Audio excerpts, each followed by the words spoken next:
How can going so fast be so mediocre? When your teammate trips on their own shoelace, would you stop to help them?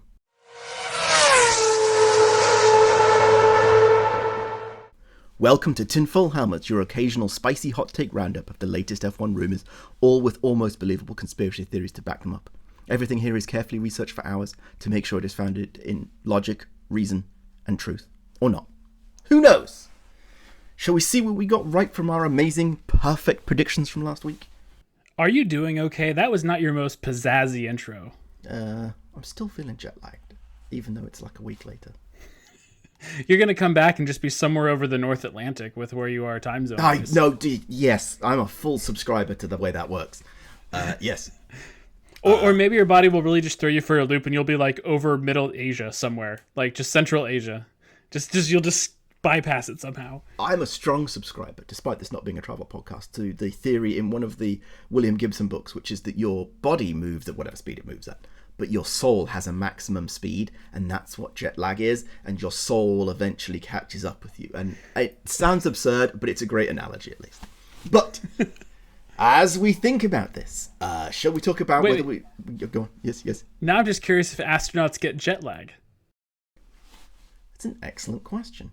Because in theory, because the time they keep is generally like Houston time or something like that. Like they are on a set schedule, even though the sun rises and sets every 90 minutes.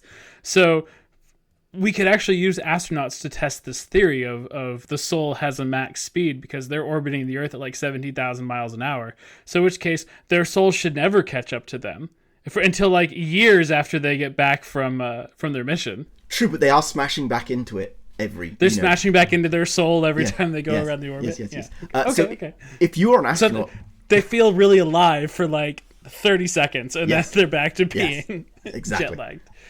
If you're an astronaut and you know how this works, or you work with astronauts and know how this works, please write into feedback@tinfoilhelmets.com. But let's go straight into, have we got anything right? My amazing, beautiful, fantastic predictions were Ferrari would bring all the upgrades and new engines, the whole enchilada. I don't think they did, but that doesn't matter. And they will still go anywhere. They didn't go anywhere, so it's okay.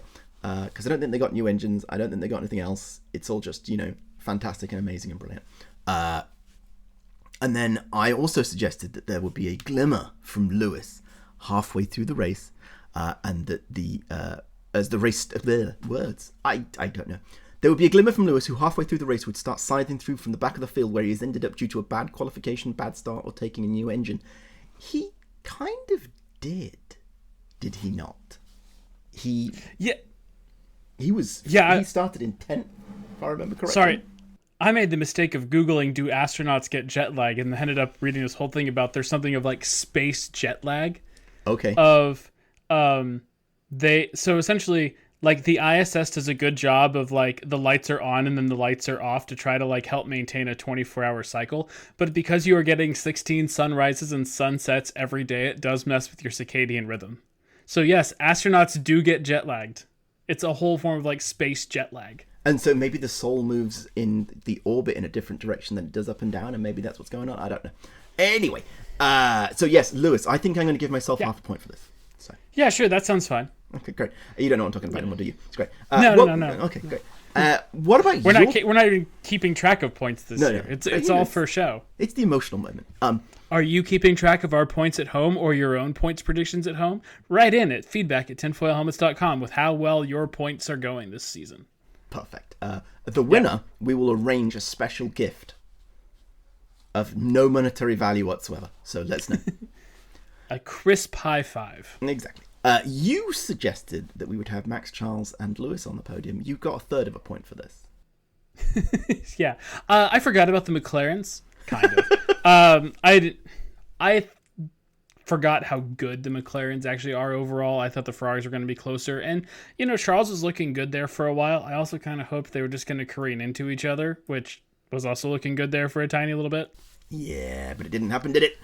And, until Lewis's engineers remembered he drove for Ferrari, he was making really good inroads into George. Yeah. Yeah. Your other prediction was that Lando overdrives to make up for the DNF that he experienced in the Netherlands, and it does not go well for him. Yeah, that was my evergreen prediction for the rest of the season. which really I should put down in the prediction section just to keep track of it. But I think the other evergreen prediction should be McLaren does everything they can to help keep Lando in the championship close. And this was a perfect week that they did that. Absolutely spot on. That might be the actual more evergreen prediction. Yes, but we will discuss that when we get to the race. Given that it was 1 week between races, there was a surprising amount of news that kind of came out. I mean, not surprising amount. This tends to happen. We can go like 3 weeks with nothing, or 1 week with a lot of things, or it's the news calendar seems to have no respect for the race calendar, one way or the other. They had 3 weeks for the month of August, and they could have just dropped them out, kept the engagement going, but no, the social media team clearly wanted to go for the big bang. Like every marketing team in every large organization, they want the big bang. They won't just accept for a baseline level of interest. Anyway, so it turns out IndyCar is not enough for Colton Herta, and he has decided to demote himself to F2 for a year to be able to take Perez's seat in 2027. Is it actually a demotion given how people tend to think about IndyCar? I would say that IndyCar to F2 is a demotion. I would say that F1 to IndyCar is a demotion, but I feel that IndyCar is more than F2. So IndyCar literally is F1.5. Yes, 100% agree with that. I mean, I think they're different. I think the end of this is that, Colton just can't seem to get enough super license points in IndyCar to get an F1 seat, which maybe we need to rethink about how we do super license points. But to actually take the step to try to go do a year of F2 to get enough super license points to be a Formula One driver, you don't see that step from a lot of established IndyCar drivers anymore. I mean, we've had established IndyCar drivers come into the sport, but that was before the advent of the super licensing points in this current formula way. So, I think I'm going to be very interested to see how this works, how this goes down. It's going to be quite an adaptation, I think, for him. I think it shows a level of commitment from both Cadillac and Colton about their F1 entry that they're willing to do this. And I'd say that it's interesting. I wonder how much they're paying him. And related, did you see today that Cadillac ran a mock race this weekend? They had the whole remote center set up in their base, wherever hell it is, and monitored the race and did all the things and had the mission control type situation going down, which I also think shows a meaningful amount of commitment to trying to get it right. They might be a serious team. I know, and it's overcoming a lot when you sign Sergio Perez.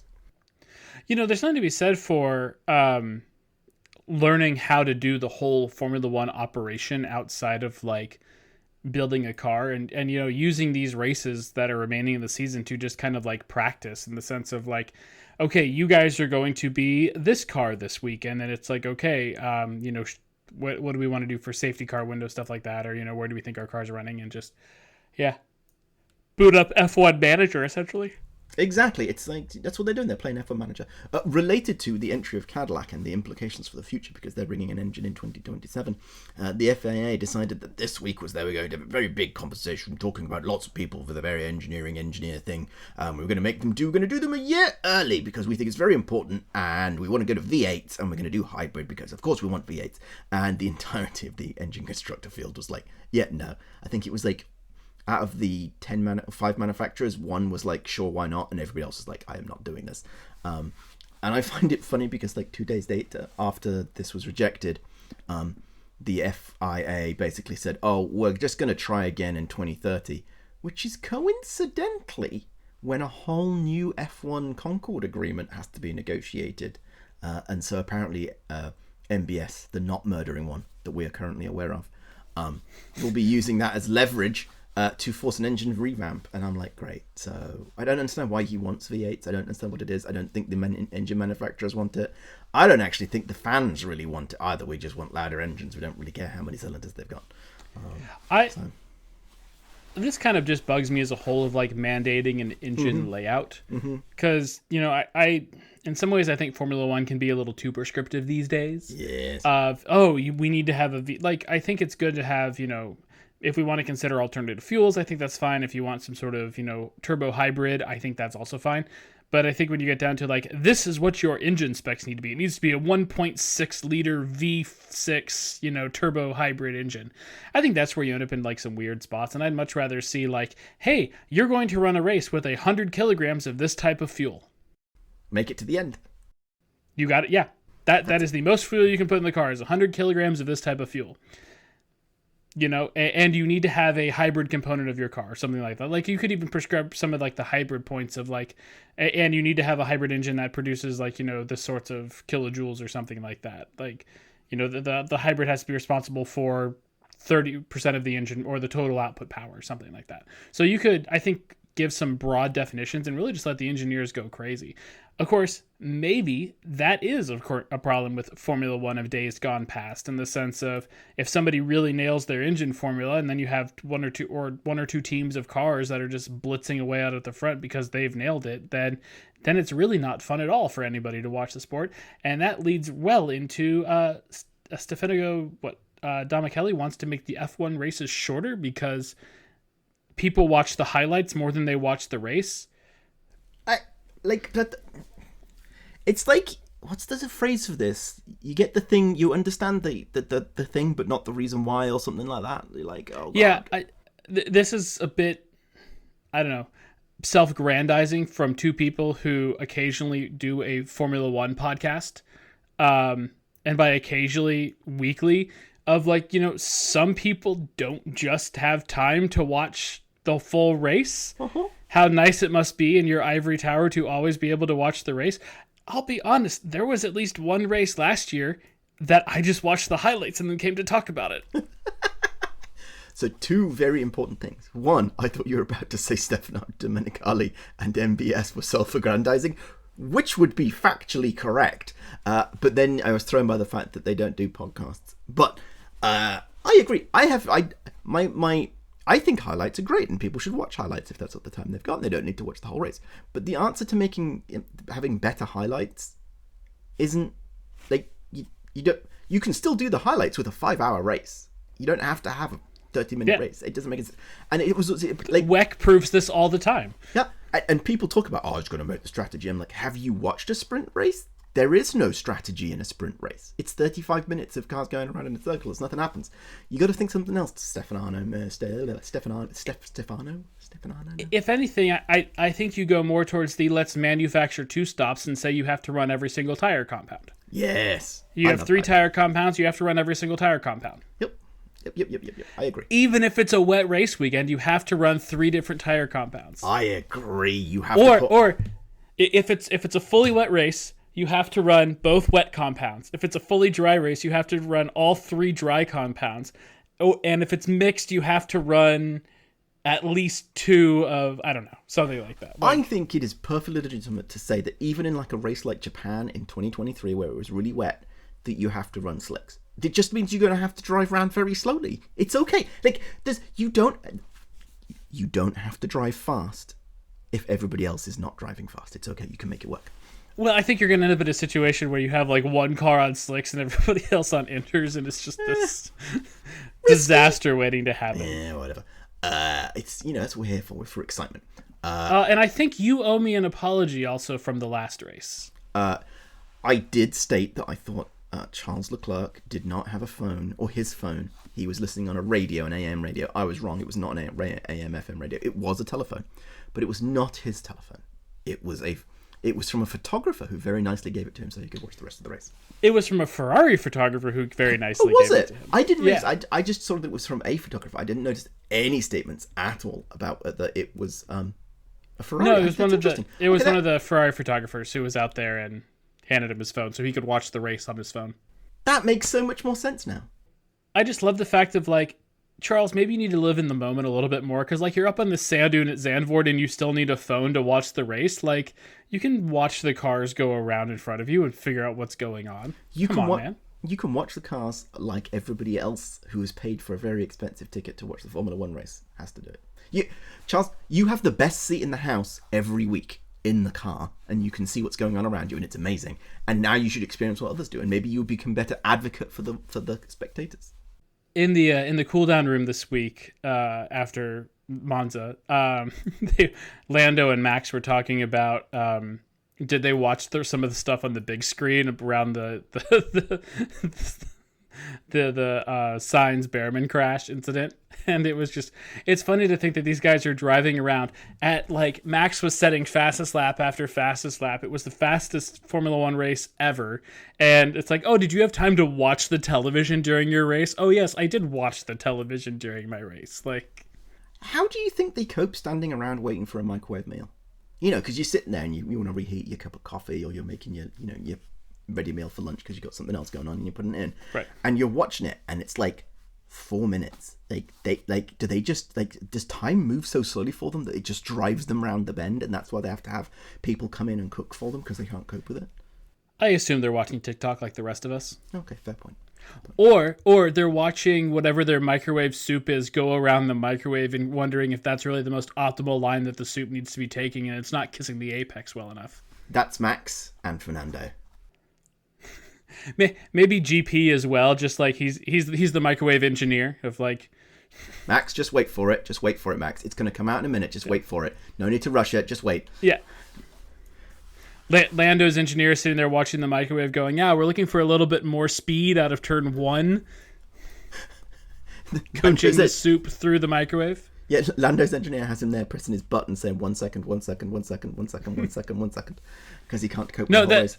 And then Ferrari, like, the soup takes forever to get done because they keep checking the temperature of it.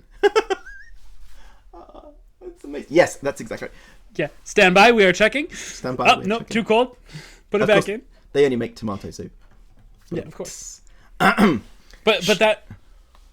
Do you microwave tomato soup? You can melt. I literally today had tomato butternut squash soup microwaved. Okay. I was trying to think if that was more of a cold soup or a hot soup. A gazpacho. Yeah. Speaking of people who are rich... Welcome to Soup Talk. Welcome to Soup Tins Anonymous. For all your spicy hot takes. Hey! Okay. Moving Spicy on. hot pots? Hot pots. Pot noodles. Yeah. Pot noodle today. You know what pot noodle is. Anyway, moving on. Does Lance Stroll still have a job? As always, the answer is yes. Yeah, I think we at the Tinfoil Helmets podcast are going to applaud Lance for keeping it on the track this week. He successfully finished all the laps. Even on the lead lap, I believe. Wait, hold on. No, he was a lap down. He was a lap down. He was 52 of 53. Well, keep going, Lance. Maybe next time you can get all the laps of the race in. Yeah, good job, Lance. Other people that still have jobs is apparently Pierre Gasly signed for 2028, and Flavio said really nice things about him. So apparently they're BFFs. Okay, that's fair. Kimi still doesn't have a contract for next year. Yeah. And he beached it twice in... was it twice, actually? Was it twice? He definitely beached it in FP2. And he spun off in FP1, but he didn't beach it in FP1. There we go. I feel like he has the weight of Italy on him in a way that he really shouldn't, and drives like it when racing in Italy. Yeah, if he was an Italian driving for Ferrari, I would understand it. But he's an Italian driving for a German team.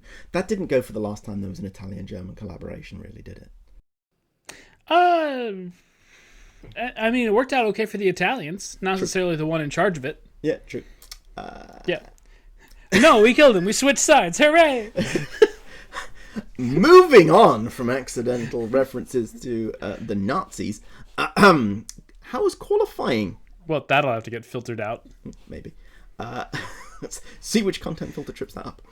I feel like if you're not making World War II references during Formula One, sometimes, like, come on. You're not self-aware enough. Yeah. Exactly. Yes, qualifying. Your first point here, which I do agree with. Yes. What was the ultimate cost of Isaac's podium in Zandvoort? Well, that would be his first ever exit in Q1.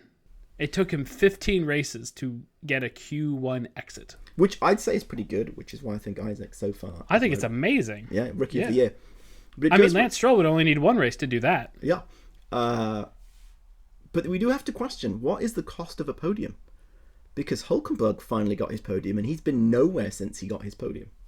I mean, I think the Oscar versus Nico podium curse is a little different.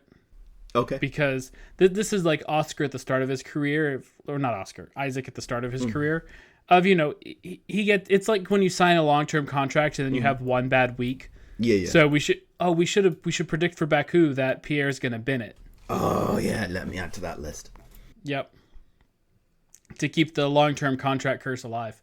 So I think that's kind of what you see. Versus Hulkenberg, who drove his whole career and now doesn't even get to drive in Italy because his car decides to break down after starting on the grid. Yeah. But yeah, not good for Isaac. But we'll let him off this one time. It's almost as brittle as the Aston Martin suspension. Oh, you saw the slow-mo shot of that? It was beautiful. It went kaboom. But we were doing qualification, and he did not break it in qualification. So we had Isaac, and then we had an amazing lap from Max, who pulled it out of nowhere, which is what Max does. Is it really nowhere if it's what Max does? Relative to the performance in the other laps that he'd placed in the previous 52 minutes or whatever it was before he slapped that lap in, he was fine. He was nothing really noteworthy, Yeah, but that's kind of his MO of like, does enough to get through, doesn't have to get through, and then for one lap extracts the most ultimate pace. Like, yes. So I will retract that statement. It's not like Nando chucked it on pole. It's not like Lance chucked it on pole. It's not like Lando chucked it on pole. Yeah. Yes, speaking of Lando and laps, it was a terrible set of laps from McLaren at the very end. They were doing pretty good all the way through until the end, and then it didn't work. Not helped by Lando totally messing up his first lap in Q3 and having to go round... Was it Q2? It was Q2 he screwed it up, and he had to scrape his bum through over the finish line just enough to get into Q1. And then he had to get Oscar to give him a hand. That would have made my prediction come true if he would have bottled it in Q2. Yeah. Lando. Yeah, but then Oscar gave Lando a toe. So, as what's going to be a theme in this episode, the championship leader helping out his struggling teammate to the sole benefit of his struggling teammate. It shows you what a stand-up guy Oscar really is.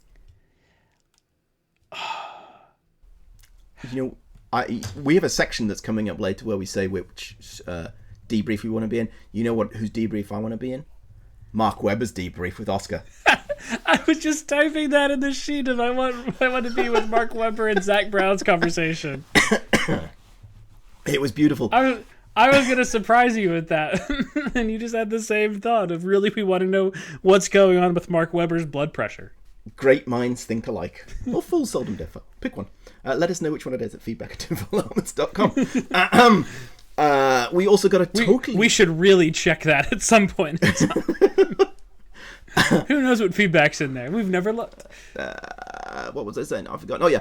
So we had McLaren doing the terrible laps, and then we had a totally expected set of laps from Ferrari, to the point that, if I was brutally honest, despite everybody saying, why didn't Hamilton help Leclerc? The question we should be asking is, why did Leclerc help Hamilton? Because I'm pretty sure he gave him a tow multiple times to drag Lewis's ass across the line to get into Q3. I thought overall they both did pretty well, though. Yeah, they were fine. They were exactly where they expected. They were not unexpected. They were where they should have been, not where they wanted to be for Monza. Yes, correct. Exactly. Yeah.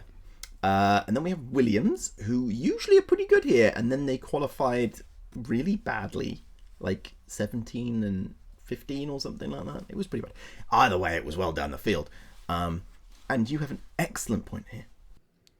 What was that? You have an excellent point here about Williams and their performance, because this used to be their best track. This used to be their best track, but they were still kind of mediocre even here, and now they're just mediocre everywhere, which is a real step up for Williams. Yeah, it's great. Good work. I mean, this is still a team that is 4th or 5th in the championship. I just saw the stat. They've scored more points in this season so far than they did in the entirety of 2018 to 2024, which is very impressive. It's like 80-something. They're solidly 5th in the constructor standings, which is really pretty good going. The 4th in the constructors is Max. I mean Red Bull Oracle Racing. So they have 239 points, and Max is 230 points. Good work, Yuki, I think. Yes, because none of them have come from Liam. Yes, all the points have come from Yuki, or all the other 9 points have come from Yuki.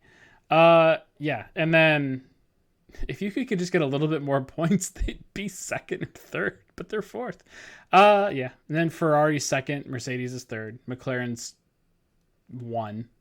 Yeah, but they keep acting like they haven't. But we'll come to that in a moment. Yeah. Your But Williams is 24 points ahead of Aston Martin, and they can't get 2 cars to finish. So that's a problem. Yeah. Imagine if they had 2 cars that were finishing. They have to pick one. They have to pick one each week. Sure. Okay, that's the way it works. You've mentioned here terrible TV direction. Yeah, just, they're usually really good about showing cars cross the line, and they cut it's like they anticipated it was going to be Lando's pole, so they cut like to the McLaren garage, and everybody's like, "Oh yes, very good job, Lando. He is the Lando Norris era is here." And then immediately Max goes faster than the fastest lap ever in F1 history, and it's, guys, show the damn cars. Don't count out Max. That's just you clearly don't watch Formula 1. Or the championship leader in the same car. Yes, exactly. So, moving on for qualifying, should we talk about the race? The race. We had a retirement before lap 1. We did. They fired up the car of Nico Hulkenberg, and there was a hydraulic error, and they just immediately boxed him. I'm surprised he didn't get a penalty for overtaking cars as he was going into the pit lane on the formation lap. That would have been very on brand for the stewards this week, making sure that everybody gets in trouble for absolutely everything you can possibly imagine. Yeah. Yep. They got to justify their pay somehow. Yeah. Sure.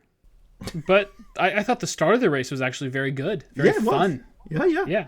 There was Lando going off the track into the dirt, which he said somebody pushed him off the dirt, but nobody was near him. It's like, oh no, somebody touched me, and you're like, you're in another state, man. It's okay. Well, the thing there is the track narrows, and I think I actually watched the race live because I knew you were in England and I didn't know how early we were going to record. So it's like, well, let me watch the race at the same time as Dominic because I'm awake. So I sent you a text message that you probably weren't expecting of hey, I'm awake, let's do this. And yeah, I made a comment to you that Lando is the living embodiment of the bicycle in stick meme because the track narrows there. And so he lost the lane he was in. And then he's like, oh, it's Max's fault. Max pushed me off. It's like, buddy, the track shrinks. You should know this. He didn't push you off. He drove straight the whole time. This is because Lando has been driving around on British country roads where you have a number of roundabouts which have 2 lanes and then you come off them and then they go into 1. And he's used to people just letting him, zip in with his stupid car. Because if he comes with his McLaren 720 Longtail and you're going to accidentally bump into him, it's going to cost a lot on your insurance. So you just let him through anyway. And so he thought that's what Max was going to do. So. And then I think we need to talk about, because you and I, for once, were actually both watching the Sky broadcast. Yes. And holy crap, the British bias of turn 1. No, there was no British bias. Yes, there was a lot of British bias. There was a lot of people saying lots of things that were seemingly unpleasant about everybody else except the British people, which was ridiculous. I am conflicted that Max ended up giving the position back to Lando. I am happy that Max ended up coming past Lando and then just going off down the road in a way that Lando could not follow. But Lando was never ahead of Max. Max had the corner.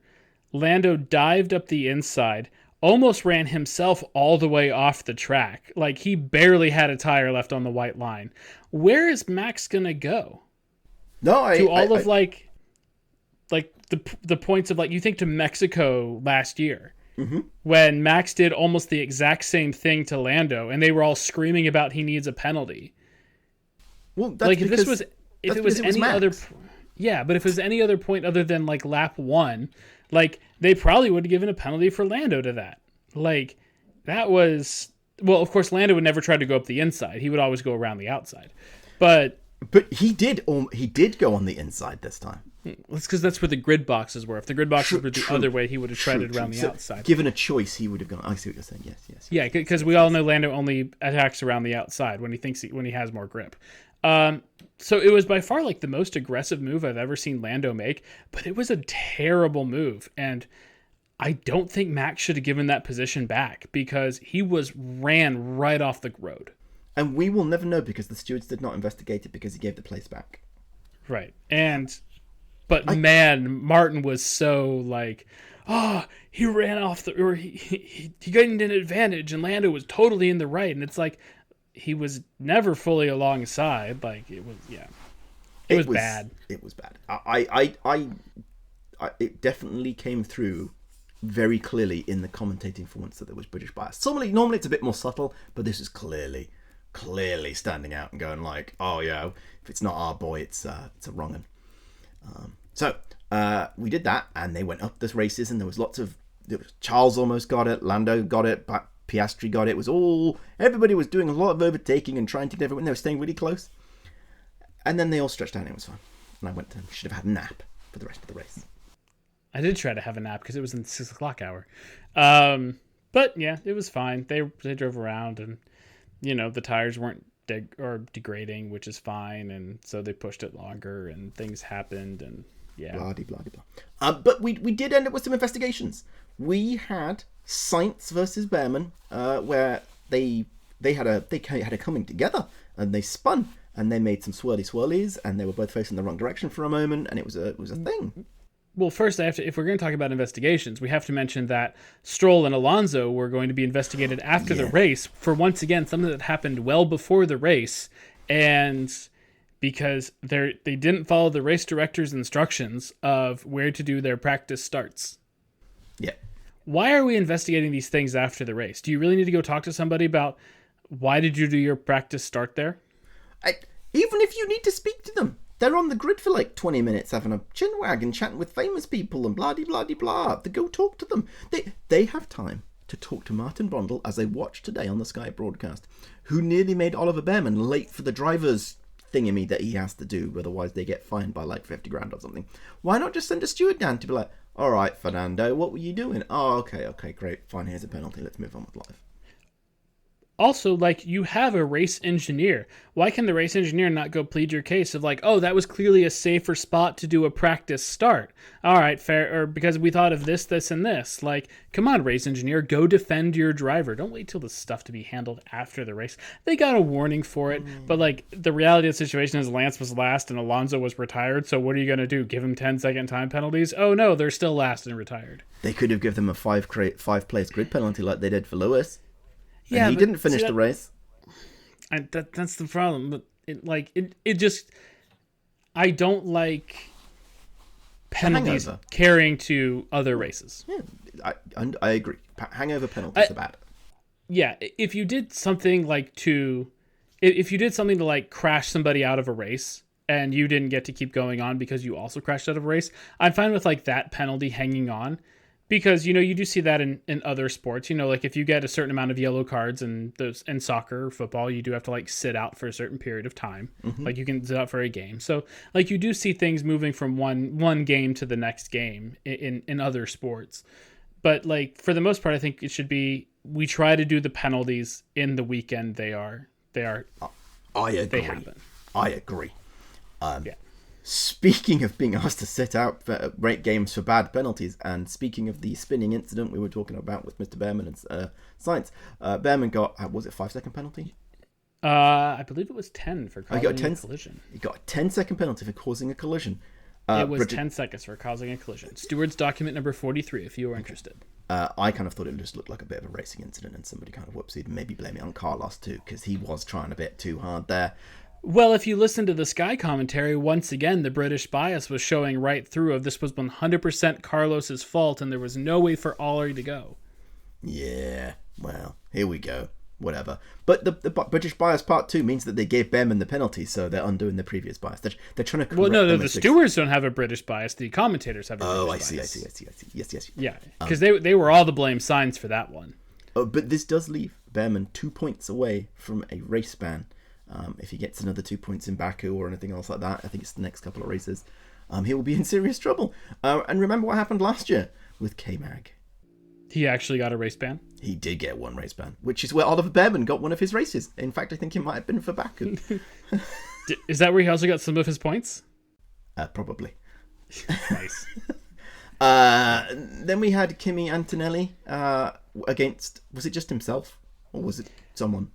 Just the driving erratically. I'm not sure they ever define. Oh wait. We should go. I can go look at. I have the docs pulled up. I can go look. Kimi Antonelli, driver number 42. Let's see what he did to. I thought he was driver 12.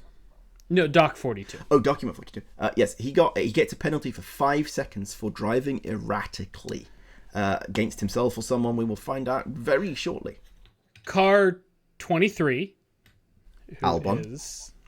Alex Albon, had a run on car 12, which is Kimi, after turn 2 into turn 3. When car 23 was in the process of pulling along car 12 at high speed, the driver of car 12 moved to the left and squeezed car 23, who had 2 wheels on the grass. Oh, okay. So it was Albon's lawn mowing adventure. They gave Kimi a penalty for that. Yeah. The stewards determined that by doing, he drove in a manner that's potentially dangerous to car 23. However, the stewards also acknowledged the driver of car 23 was able to maintain control of his car and was subsequently able to take car 12 at turn 4. A 5-second penalty has been deemed sufficient in the case of this circumstance. So this is clearly why Kimi should eventually end up in IndyCar, because if you ain't rubbing, it ain't racing. I thought it was more NASCAR than IndyCar. NASCAR, IndyCar, they're all the same to me. Which, if we're going to talk between race drama, everybody's favorite Australian retired racing driver. We forgot about that. Yeah, he posted a picture of. Apparently, he looks like he's going to be some sort of Ford racing ambassador. Yes. So the official statement is he is definitely not doing any more competitive motorsport. He had offers from IndyCar, and he had NASCAR and NASCAR. Yeah. And he said no, but has instead signed with Ford Racing, which has renamed itself from Ford Motorsport, where he will be an ambassador. One of which is first thing he said he will be participating in an exclusive rally/amateur race for Ford Raptor owners, where he will be driving a Ford Raptor off-road. That sounds right up Daniel Ricciardo's alley. Exactly. It seems 100% specific and absolutely carbon copy made for him. But I think this also goes well with. Ford being the Red Bull engine supplier of soon. So he has some ties to Red Bull, obviously. And I know he shut the door on his racing career. I definitely can understand he wanted to not do anything this year and take some time to probably just de-stress. I don't think this is the last time we've seen him in a race car. Okay. But competitively? I'm not counting the off-road Ford Raptor or rally for billionaires. Or race Ford for champions or something like that. Yeah. Okay. I think we will see him in a competitive either V8 supercars or NASCAR in the next 5 to 10 years. For a celebrity type event thing? I think he'll do a season in NASCAR. I really think he will. Okay. Because this is a guy who, as much as he always wanted to race in Formula 1 and loved racing in Formula 1, the dude also, loves the history of stock car racing. And I think, I can understand not wanting to go right from all of the emotions he felt in Formula 1 right into NASCAR. Yes. But NASCAR drivers have a long shelf life. Yeah, okay. That and even IndyCar drivers for some extent have a long stuff. Takuma Sato's still racing in IndyCar, so there is still time for him to get into a NASCAR, get into an IndyCar, but I think between the two, I think he'd want to give NASCAR a go. At the very least, I feel like we're going to get some news from him, especially with working with Ford, of Daniel Ricciardo do some sort of NASCAR test session or something, or driving a NASCAR. We're gonna get him in a NASCAR at some point in time, even as a test session, to be hey, so you want to come test out the next generation of NASCAR car and let us know what you think of driving it. And yeah, okay, I can see that. We will check in 3 to 5 years time on that prediction. You should make sure you add it to the top of the list. I will forget. Okay, that's why you need to add it to the top of the list. And unless it happens, and then we'll be hey, remember we talked about this. Also true. Yes, the universe will help us. So Kimi drove into, who was it again? Oh, Albon. Got 5 second penalty. Forced Albon to mow the lawn at Monza. Yes. Then we had Ocon, who got a penalty, and I can't remember why. He drove into someone. or pretend to drive into. Oh, he drove into Lance. Oh yeah, great, good job. job. At turn 4. Those two peas in a pod. Which I'm not entirely sure, looking at the onboards, that Lance just didn't put his car in a spot that his car really should not have been in. And then Sainz got a penalty for not taking the correct escape road at some point when somebody else forced him off. Did he get a penalty, though? He did get a penalty for that. What was the penalty? It was a reprimand. And that's a penalty how? Maybe the word is not penalty. He got a reprimand, a formal reprimand. He got a stern talking to, not just a warning, a reprimand.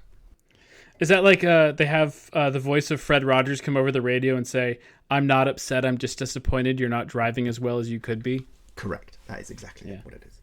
Fred Rogers doesn't think you're the person you could be? Yes. Does that translate across the pond? Do you know who Fred Rogers is? Mr. Rogers? Idea. I have no idea. Oh, I know who Mr. Rogers is, but I have no idea who Fred Rogers is. That's his first name. Oh, interesting. Fred Rogers. Mr. Rogers, yeah. Okay. Makes sense. That does make sense. That does contextualize for me. Yeah. Yeah. Yes. Because, in America, some of our child entertainers aren't done for pedophilia. Oh, really? Yeah. Unlike in the UK. Unlike in the United Kingdom, which seems like, it's part of getting the job. Yeah. We prefer to let those people get elected president rather than, run our children's television. Makes sense. Yeah. Yes. Yeah. Anyway, so we had people with penalties, and we thought that was it, and we're very boring. And then in the last 5 laps, when we thought it was all done, the McLaren team comes on the radio. Apparently, actually, someone was suggesting that Lando had suggested this himself. I maybe wasn't paying enough attention, but that they could pit Piastri early so that he could be protected from Charles. But Lando would only agree to this if there was no undercut. And then the team came on very emphatically, very clearly, there would be no undercut, and it would be totally fine. And at this point, we should be clear that Lando was 5 seconds in front of Oscar? 3.5. 3.5 seconds. Because Oscar had started to pull the gap back. Yeah, because he was driving quicker. But also with the Sainz Behrman incident, that was after Max had pitted, and he was right on the cusp of the safety car delta. Yes. That if that had happened and they had gone full safety car, both, or at least one of the McLarens would have been able to pit to free stop potentially. Yeah. It would have been close. But you also would have been in a situation where he was on hards and they were on softs. But also, I think we saw towards the end of the race that they were on relatively the same pace, so it might not have mattered. But yeah. So they did. They stopped Piastri, put some wheels on him, sent him out again. Reasonable pit stop, 3 seconds, whatever. Went on with life. Great, good job. And then they stopped Lando immediately afterwards. And then they completely screwed it up. And his pit stop was a total of 5.5 seconds, I think it was, something like that. Because the front wheel didn't do its thing. And Oscar goes through. And now Lando's in 3rd position. And isn't it very sad? Can you explain the papaya rules to me? That which makes Lando look better. Oh, okay, yeah. Because when Oscar came on the radio and he was like, I was under the impression a slow stop was not, was a racing thing that yes. we don't swap around just because somebody had a slow stop. That's a racing thing. But he was still good enough and swapped the positions back, which I gotta say, he's probably a better person than I am. Oh yeah, I wouldn't have done it. I'd have told them to get screwed. Like, go screw yourself. Here's the thing though. Here's what I have taken away from this. Oscar is confident. Maybe it's overconfident, but he is very confident. He's like, I don't like it, but let's just do this anyway because I'm in a commanding position in the thing. And so he complied, and I can't believe he complied. He whined, but he complied very quickly and let Lando through, and it was great. And then GP told Max. Best radio of the whole race. Absolutely perfect. What was Max like? Because of a slow stop? Like even Max couldn't necessarily. Yeah, it was I'm a little surprised that didn't pop up in the cool down room. Max just didn't smoke grenade in there with like a slow stops are now are in papaya rules. How'd you feel about that, Oscar? What do you think? It was ridiculous. There was a meme I sent you after the race of the hey Oscar, Lando just crashed into the wall. It would only be fair if you crashed into it as well. Zach Brown probably. Like that is how it is feeling. It does, and I don't understand it. And I can I guess see how they got there. Yeah, and I we've talked about this before, and I think this is. I hope things will change after they clinch the constructors in 1 week time, or which if there's not even a race next week, and I could see they could clinch it next week somehow. So I think they could have I hope we're in a situation after the constructors that they just let every side of the garage to decide for themselves what they're going to do and how they're going to do it, and they just attack each other and they deal with it with each other.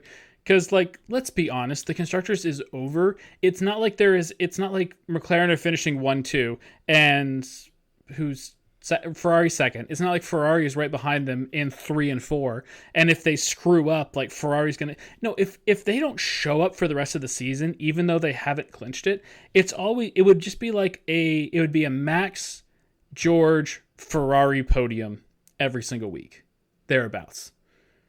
Is probably how it would go down.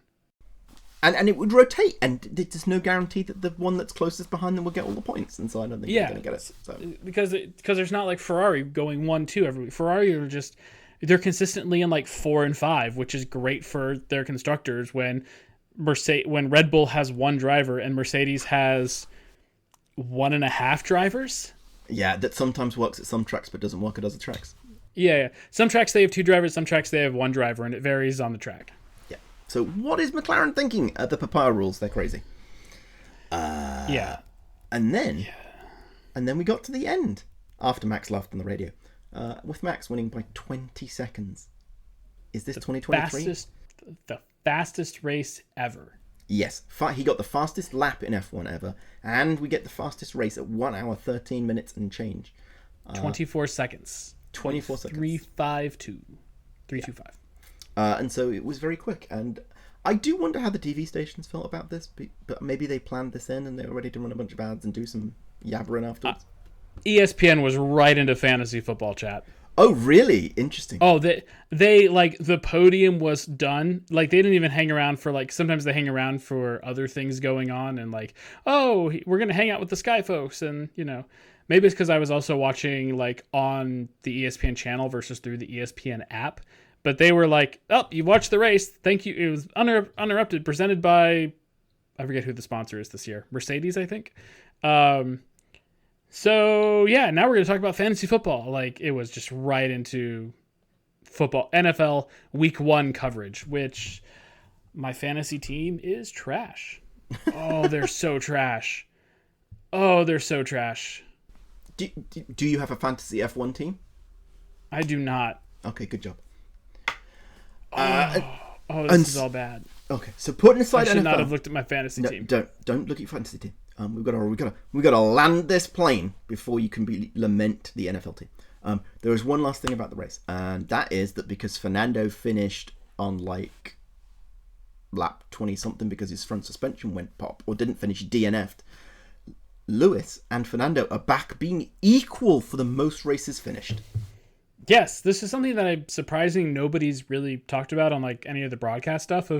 They are constantly flip-flopping back and forth of who has finished the most races based on who DNF'd most recently, and they're back to being tied. I'm hoping that what happens is Ferrari do really good, and maybe we can have 2 more of Fernando having some DNFs, and then we can have Lando in the lead again. It'll be great. Not Lando, Lewis. Anyway. Shall we talk about the driver of the day / couldn't wait for it to be over? Is the other option that they end up tied at the end of the season? Fernando gets kicked out of Aston and Lewis decides to call it a career based on his life at Ferrari after 1 season, and then they just are immortally tied right together. Yes, would be.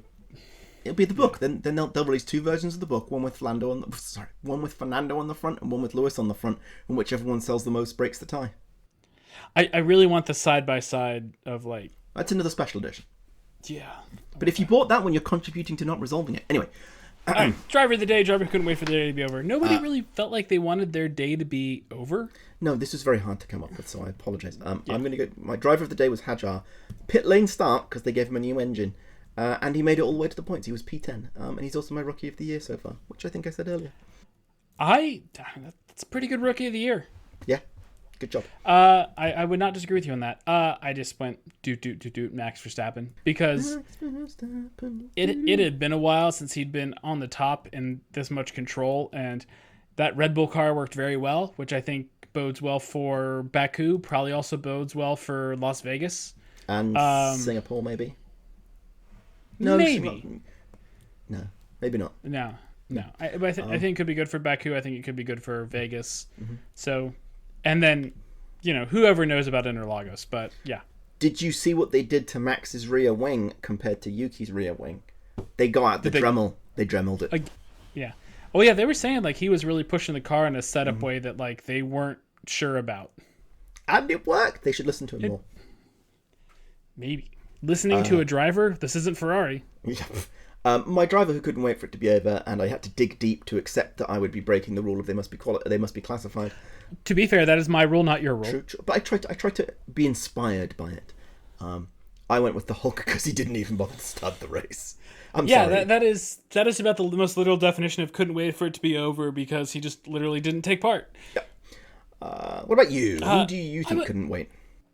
I went with Carlos. He just seemed like a magnet for incidents this weekend. Every time there was something went wrong, be it his fault or not his fault, he just seemed to be involved. Yeah. I feel that's Carlos's thing, and nobody really acknowledges the fact that he has a tendency to bang into people. He's an incident magnet. Yeah. It's the whole thing I have about people who they try really hard and are good, and there are people who don't try really hard and are good. So I think Charles and Max and Lewis. It's not to say that they don't work hard and they're actually working harder than everybody else. But they don't have to try hard to be good. They're just good. And then there's a whole bunch of drivers who are good, but they have to try really hard. And I feel like Carlos is one of those people, especially this season when he's struggling with the car. Championship watch. Where are we at, Dominic? No, we've got to be the debrief. Whose debrief do you want to be in? The debrief. Yeah. The debrief. I think we both want to be in the McLaren debrief. Yes. Clearly. Yes. I'd love to know how that goes down. So. Or the debrief with Oscar, Mark Webber, and Zach Brown. I need Mark Webber to be more present and talking on things, but I don't think he's going to because he manages Oscar and he knows that would be a problem.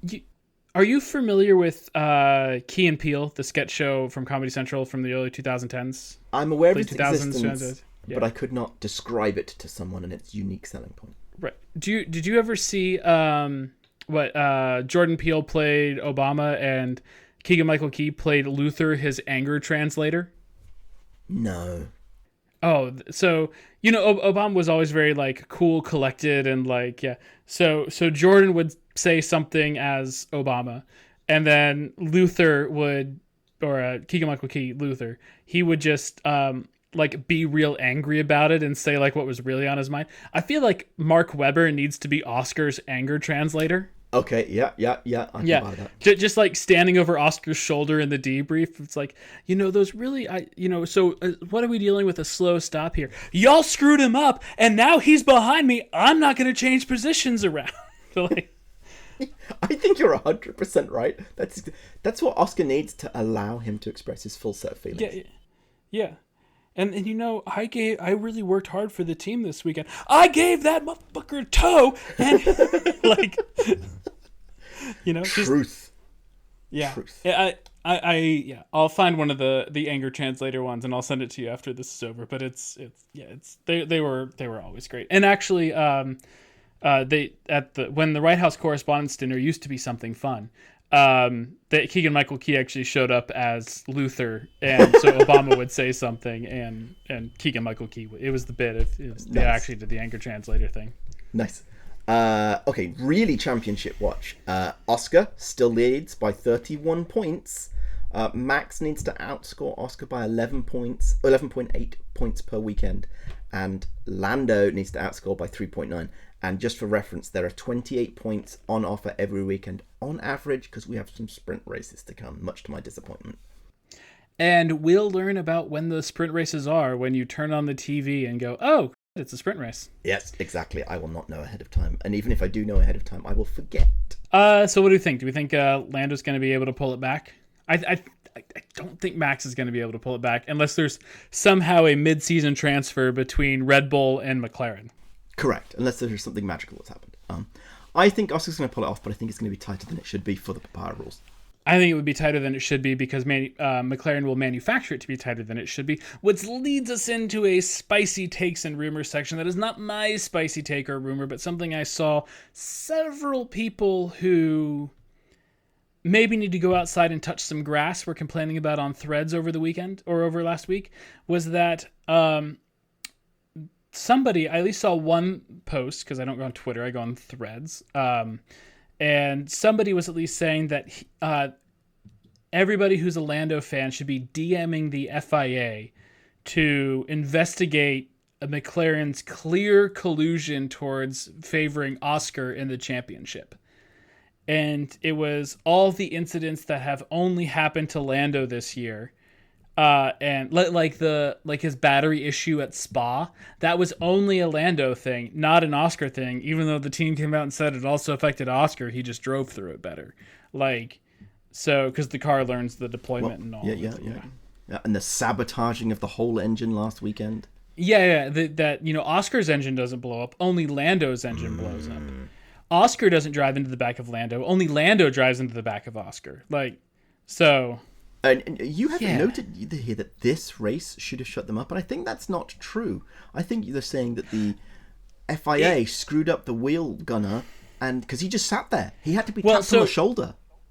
Yeah, so if they didn't swap it around, definitely more fuel on the fire. Definitely, it was going to get even louder in this subsection of the internet. But I think because they swapped them around, this should really no, they are clearly doing everything they can to help out Lando. That's the cover-up. This is the exception that proves the rule. Exactly. Because they let Lando do better this time, now they're just going to be able to sabotage him. This was to throw us off the trail. Yes. Now you're thinking right. Now you know why. Sorry. Yeah, remember the title of this podcast, Tinfoil Helmets? Yeah. Okay. Yeah, so never mind. I changed my statement of this. This was the exception that, the one proof we needed to throw us off the trail. Exactly.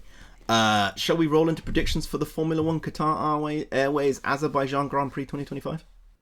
Does Azerbaijan not have their own airline? No. Not that can afford to sponsor Formula One. Baku International Airport.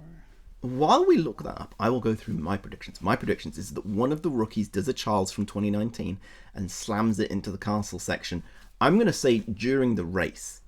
It should be the Azerbaijan Airlines Grand Prix. They even have a flight straight from Milan to Baku. Okay, well, they apparently don't make enough money. And then my second prediction is that Max will win again because Baku is basically Monza with more, but slower, corners. Qatar only has one flight from Baku to Doha. Come on, guys. Expand your route network if you want to sponsor the Azerbaijan Grand Prix. Neither of us work in marketing. We do not understand. Clearly. Actually, I kind of do work in marketing. Well, okay. Then maybe you should listen to Andrew, but don't listen to me because I definitely don't work in marketing. Well, I don't know. I just want to roll my eyes at what people want to do and be like, yeah, okay, we can do that. Isn't that every software engineer in the entire history of the universe? I felt a lot better about it at some of at our previous employer when it's like, hey, we want to build this feature. Yeah, that does seem like a pretty good feature, except for the homepage redesign. That did not go well. Well, we knew it was going to go down the toilet, and then we did it anyway. Commitment. Well, yeah, we disagreed and committed, to borrow a leadership principle from another tech company. Exactly. We saw the data and we disagreed with it. Okay. What are your predictions? I think it's going to be a repeat podium of this week. I think it's going to be... I see no reason why the top three shouldn't still be the top three in the next race. Unless Lando cooks it in the castle section, in which case it'll be put a Ferrari on there instead. Okay. And then to enable an interesting Baku... I'm going to say there are going to be no safety cars or VSCs. We are calling the universe. And I should also put in my evergreen prediction of McLaren will do everything they can to help Lando keep the championship close. Okay. Seems fair. And one last one, which I think this is a shared collective prediction, which we alluded to earlier, but we need to make sure we capture it. Pierre will bin it because he just signed a contract. I would just say have a horrible race weekend. Okay. Yes. A bad race. I meant bin it in the performance sense. The metaphorical sense. Have an underperforming performing weekend. Very good. Anything else from your end? Nope, it's all yours.